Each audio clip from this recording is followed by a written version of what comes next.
આ તરફ બનાસકાંઠાના વાતાવરણમાં પણ પલટો આવ્યો। જિલ્લામાં વહેલી સવારથી જ આકાશમાં કાળા ડિબાંગ વાદળો છવાઈ ગયા। બનાસકાંઠામાં ભારે પવન સાથે વરસાદ પડ્યો। કમોસમી વરસાદને લઈને ખેડૂતોમાં ભારે ચિંતા વ્યાપી છે। ખેતરોમાં પડ્યા છે ઘઉંના લણણી કરેલા પાક અને વરસાદથી ઘઉંના પાક પલળી રહ્યા છે। ખેડૂતોના મોઢે આવેલો કોળિયો છીનવાયો છે। ઘઉં, વરિયાળી અને બટાકા જેવા પાકોને મોટું નુકસાન જઈ શકે છે। હજુ પણ વરસાદ આવવાની શક્યતા છે અને ખેડૂતોના જીવ પડીકે બંધાયા છે। તો ઉત્તર ગુજરાતમાં બનાસકાંઠામાં ઘણા વિસ્તારોમાં વાવાઝોડા સાથે ભારે પવન સાથે વરસાદ પડ્યો છે, જેના પગલે ખેડૂતોના મોઢે આવેલો કોળિયો છીનવાયો છે। ઘઉંના પાકને નુકસાન પહોંચ્યું છે। વહેલી સવારથી જ આકાશમાં કાળા ડિબાંગ વાદળો છે। હવે બીજી તસવીર આપણે બતાવીએ। બનાસકાંઠામાં મિની વાવાઝોડાથી લગ્નનો મંડપ ઉડી ગયો। આ તસવીરો જુઓ। કાંકરેજમાં મિની વાવાઝોડાથી મંડપ ઉડી ગયો હતો। નગોટ ગામે ખેતરમાં બાંધવામાં આવેલ મંડપ ઉડ્યો હતો। વાવ, થરાદ અને બનાસકાંઠામાં વહેલી સવારથી જ અનેક વિસ્તારોમાં આ પ્રકારનું વાતાવરણ રહ્યું અને વાતાવરણમાં પલટો આવ્યો। ભારે પવન ફૂંકાયો। કાંકરેજ, દિયોદર, લાખણી, ભાભર સહિતના અનેક વિસ્તારોમાં કમોસમી વરસાદ થયો। વહેલી સવારથી જ વાતાવરણમાં પલટો આવતા ખેડૂતોમાં ચિંતા વ્યાપી ગઈ છે।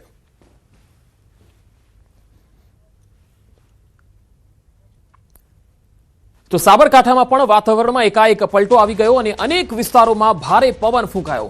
વાવાઝોડાને કારણે આકાશમાં ધૂળની ડમરીઓ ઉડી। ભારે પવનને કારણે અનેક વિસ્તારોમાં લાઇટ ગુલ થઈ ગઈ। પવન સાથે વરસાદી માહોલ જામતા ખેડૂતોમાં ચિંતા વ્યાપી ગઈ છે।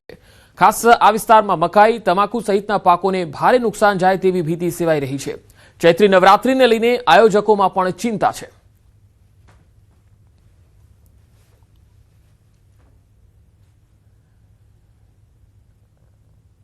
સાબરકાંઠા બાદ હવે વાત અરવલ્લી જિલ્લાની। અરવલ્લી જિલ્લામાં વાતાવરણમાં પલટો આવ્યો। જિલ્લામાં વાદળછાયું વાતાવરણ સર્જાયું। શામળાજી, વાસેરા કંપા વિસ્તારમાં પવન ફૂંકાયા। આકાશમાં કાળા ડિબાંગ વાદળો ઘેરાયા। વહેલી સવારથી જ અચાનક ભારે પવન ફૂંકાયો હતો અને વાતાવરણમાં પલટો આવતા ખેડૂતો ચિંતિત બની ગયા છે।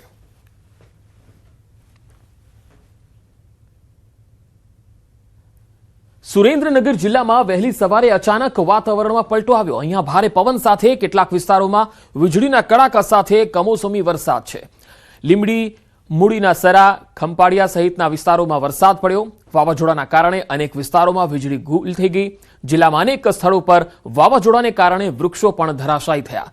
ધ્રાંગધ્રાના ભાર્ગવી સોસાયટીમાં ભારે પવનને કારણે એક વૃક્ષ ધરાશાયી થયું હતું।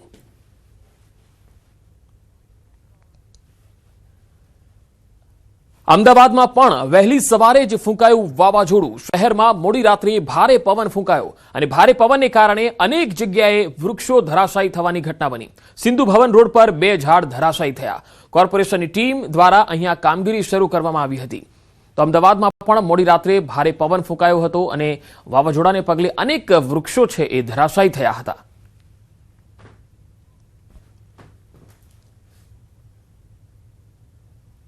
अन्य समाचारों तरफ नजर करिए। वडोदराમાં हिट एंड रन मामले પોલીસની કાર્યવાહી। સીસીટીવી ફૂટેજના આધારે પોલીસે કાર્યવાહી કરી છે।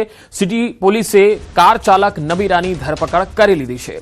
29 વર્ષીય આરોપી ધ્રુવ હર્ષદ પટેલે હંકારી હતી બેફામ કાર। પોલીસ નશો કર્યો હતો કે કેમ તેની તપાસ કરાવશે। મેડિકલ ચેકઅપમાં જો નશો કર્યો હશે તો વધુ કલમોનો ઉમેરો પણ થશે। માંડવી ગેટ પાસે આરોપીએ અનેક વાહનોને અડફેટે લીધા હતા। કાર ચાલકે લોકો પર કાર ચઢાવવાનો પણ પ્રયાસ કર્યો। લોકોએ પથ્થરમારો કરી અને કારના કાચ તોડ્યા હતા। લોકોના મારના ભયથી કાર ચાલક સ્થળ પરથી ફરાર થઈ ગયો હતો।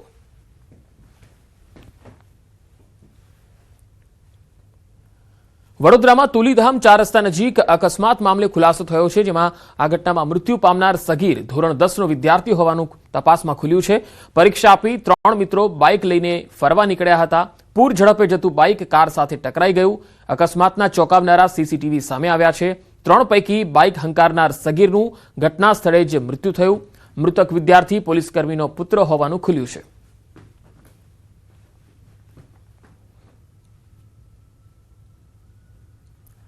વડોદરામાં જાહેર રસ્તા પર એક મહિલાએ તમાશો કર્યો। એસએચજી હોસ્પિટલ પાસે મહિલાનો હાઈ વોલ્ટેજ ડ્રામા જોવા મળ્યો। મહિલાએ જાહેર રસ્તા પર હોબાળો મચાવતા લોકોનું ટોળું એકત્ર થયું। ઘટનાની જાણ થતાં પોલીસની ટીમ પણ આવી પહોંચી। પોલીસે ભારે સમજાવટ બાદ મહિલાને કાબૂમાં લીધી હતી। થોડા સમય માટે રસ્તા પર અહીંયા ટ્રાફિક જામ પણ થયો। પોલીસે મહિલાની અટકાયત કરી વધુ કાર્યવાહી હાથ ધરી હતી।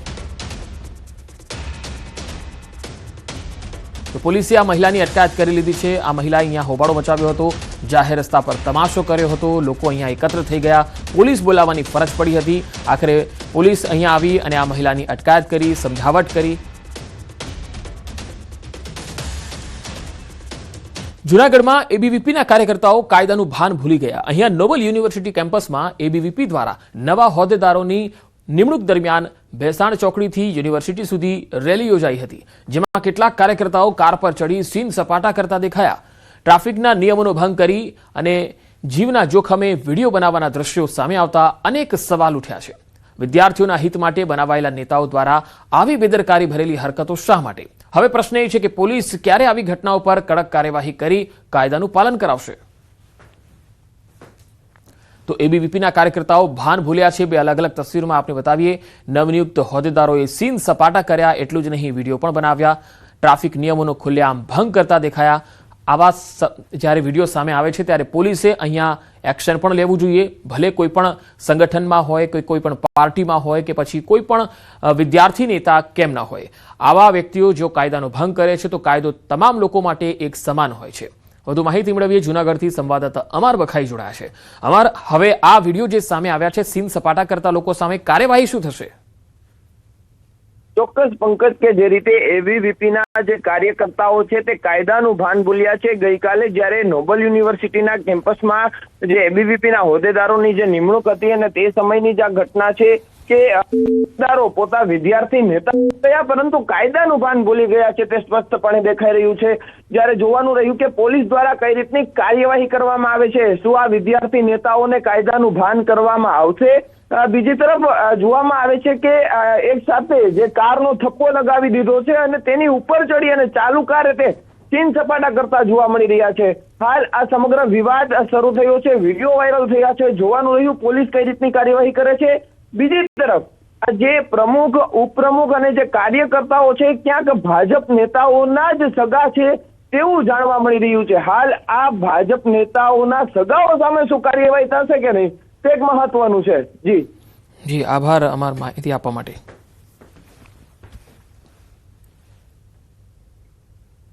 સુરતના વરાછા વિસ્તારમાં આવેલ ભરતનગર ગૌશાળા વિસ્તારમાં આગનો બનાવ બન્યો। ભરતનગરમાં ઝરીના કારખાનામાં ત્રીજા માળે આગની ઘટના બની। આગ લાગતા ખાતામાં રહેલ એલપીજી સિલિન્ડર બ્લાસ્ટ થયા। વહેલી સવારે આ ખાતામાં આગ લાગી હતી। પતરાના શેડ બનાવી તેમાં કારીગરો કામ કરતા રહેતા હતા। ફાયરને કોલ મળ્યો અને ઘટના સ્થળે ફાયરની ટીમ પણ પહોંચી। ત્રીજા માળે પતરાના શેડ કાપી 11 લોકોનું રેસ્ક્યુ કરી હોસ્પિટલમાં ખસેડાયા। અંદર ફસાયેલા 11 પૈકી 2 લોકોના મૃત્યુ થયા છે, જ્યારે 9 સારવાર હેઠળ છે। આગ લાગતા સમગ્ર વિસ્તારમાં દોડધામ મચી ગઈ હતી।